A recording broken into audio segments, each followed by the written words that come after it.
Hey, what's up everyone? So I guess this is the time of the year when most of us are on vacation. So for today's video, I chose to speak about a topic that will be very simple, very short. I'm not going to ask you to think a lot in this video, but as we're going to see, this topic is also going to be very powerful. And once again, we are going to talk about one of my favorite issues in Swift, which is how to minimize the amount of boilerplate that you have to write by hand whenever you need to use weak self within a closure. So as always, I'm going to paste in some code. So you might remember this code because I reused it from a previous video. So I'm going to go over it fairly quickly. So as you can see, I have two classes, a service and a formatter. And what's important to see here is that then I have a view controller. This view controller has an instance of both the service and the formatter. The view controller also has an instance of a UI label. And then in View.did.load, I'm going to call the service, and then I'm going to sync on the publisher returned by the service. And in the sync closure, I want to use the formatter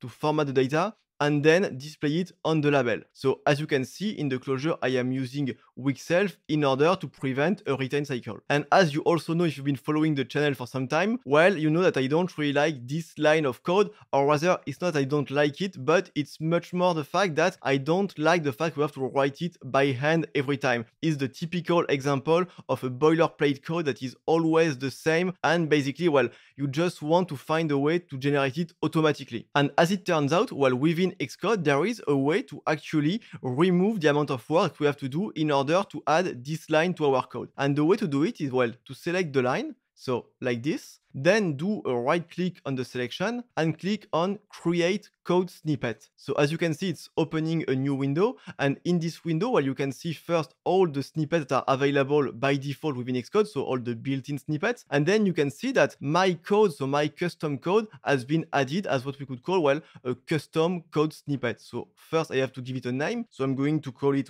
guard let self. This way we can see what it is. And now what might be the most important part of creating a snippet is that, as you can see, we can select what is the completion, meaning what we need to write by hand in order for Xcode, to suggest using this snippet. So as you can imagine here, we want to go for something that is as short as possible. So I'm going to use GLS for the completion, which stands for guard let self. I'm going to click on done. Okay, so now I can close this window. And now what's great is that, if I remove this line, you can see that now I only need to write GLS and then hit enter.